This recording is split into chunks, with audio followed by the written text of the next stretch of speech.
అండి, అందరికీ నమస్తే. నేను మొన్న హార్వెస్ట్ చేశాను కదా, 2 రోజులు పట్టిందండి అది. ఇవన్నీ హార్వెస్ట్ చేసిన పసుపు అన్నమాట ఇది. మొత్తం ఇప్పుడు దీన్ని కడిగేసి పెట్టేశాను. ఇది కొద్దిగా ముక్కలుగా కోసి ఒక 5 నిమిషాలు బాయిల్ చేయాలండి. బాయిల్ చేసిన తర్వాత ఆరబెట్టాలన్నమాట. ఆరబెట్టేసి తర్వాత మిషన్ కాబట్టి మిషన్లు, లేకపోతే మనం మిక్సీలో కూడా పట్టుకోవచ్చు. 1 కిలో అవుతుంది ఇది మొత్తము.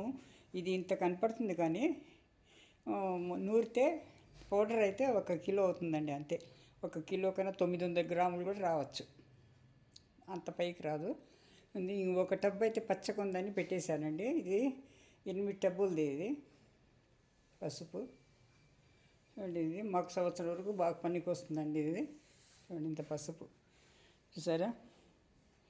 అందుకే అంటాను, ఇంత కాకపోయినా కూడా మనకు కావాల్సినంత రోజువారీ వాడుకోవడానికైనా మనము ఇలా కుండీల్లో పెట్టుకుంటే చాలామందికి లాభదాయకంగా ఉంటుందండి. మన పసుపుని మనమే పండించుకోవచ్చు.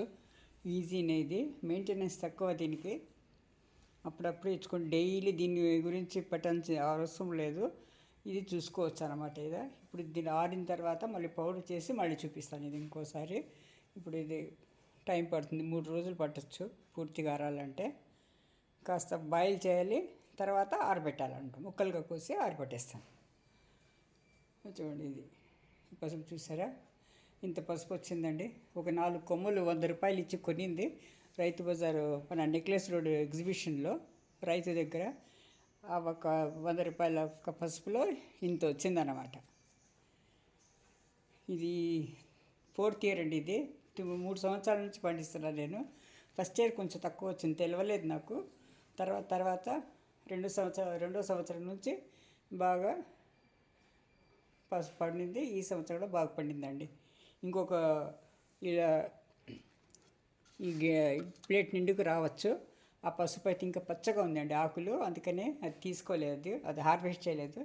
ఇవి మాత్రం 8 టబ్బుల అయితే మాత్రము హార్వెస్ట్ చేశాను. థ్యాంక్ యూ ఫర్ వాచింగ్ అండి. ఛానల్ లైక్ చేయండి, సబ్స్క్రైబ్ చేయండి, షేర్ చేయండి. మరొకరికి ఇన్స్పిరేషన్ అయితే ఎంతో లాభదాయకంగా ఉంటుంది. ఇది మంచి హెల్దీ ఇది కాబట్టి ఆర్గానిక్ పసుపు అండి ఇది. థ్యాంక్ యూ ఫర్ వాచింగ్ అండి. ఇలా బాయిల్ చేసుకోవాలండి. ఇది బాయిల్ చేసిందనమాట. ఇది బాయిల్ చేసిన తర్వాత ఇప్పుడు ఇది కాస్త పీసెస్గా చేసి ఆరబెట్టేస్తానండి ఎండలో ఆరబెట్టిన తర్వాత మిక్సీ పెట్టాలన్నమాట. మనం మిక్సీ కానీ మిషన్లో కానీ ఎక్కువ అయితే 1 కిలో దాకా అయింది అంటే బాగా మిక్సీలో పట్టేసినామంటే 1 పౌడర్ కిలో దాకా వస్తుందన్నమాట. ఇప్పుడు ఇది ఇలా బాయిల్ చేస్తున్నానండి. పెద్ద దీంట్లో చేయాలి కానీ నేను దీంట్లో 2 చేస్తున్నానండి. ఇలా 5 నిమిషాలు బాయిల్ చేస్తే చాలు, ఎక్కువ బాయిల్ అవసరం లేదు. ఇది ఎందుకు బాయిల్ చేయాలో నాకు తెలియదు, అలా పచ్చిగా వేయరనుకుంటాను. ఒక యూట్యూబ్లో చూస్తే తెలిసిందండి, అందుకని అప్పటి నుంచి అదే విధంగా చేస్తున్నాను నేను. ఒక 5 నిమిషాలు బాయిల్ చేసి ఆరబెట్టేసి దీనంతా ముక్కలు చేసేసుకొని తర్వాత ఎండబెట్టి పౌడర్ చేసుకోవాలండి. ఇది process, step by step process అన్నమాట. అండి చూసారా, ఇలా అంతా క్లీన్ చేసుకోవాలండి. ఇది ఇలా క్లీన్ చేసి ఎండలో పెట్టి ఇప్పుడు ఇది లాస్ట్ అనమాట. ఇది ప్రాసెస్ 5 మినిట్స్ బాయిల్ చేశాను కదా. బాయిల్ చేసిన తర్వాత ఇలా ఆరబెట్టి ముక్కలుగా చేసేసుకొని వేస్టేజ్ అంతా తీసేయాలన్నమాట. ఇలా వచ్చేస్తుంది ఈ వేస్టేజ్ అంతా, ఈ పైతోకు ఇది అంతా వేస్టేజ్ వచ్చేసిన తర్వాత తీసేసి ఇలా నీట్గా ఇప్పుడు ఇది ఎండలో ఆరాలన్నమాట. 3 రోజులు మంచి ఎండ అయితే 3 రోజులు ఆరిపోతుందండి. కాకపోతే మబ్బుగా ఎక్కువగా పొగమంచు ఉంది కాబట్టి కొంచెం 4 రోజులు 5 రోజులు పట్టవచ్చు. ఇదే అండి లాస్ట్ ప్రాసెస్ దీంట్లో. దీని తర్వాత మిషన్ పంపి లేకపోతే మిక్సీ పట్టడమే, పొడి చేసుకోవడమే, పౌడర్ చేసుకుంటే పూర్తి ఆర్గానిక్ టర్మరిక్ రెడీ అవుతుంది అనమాట.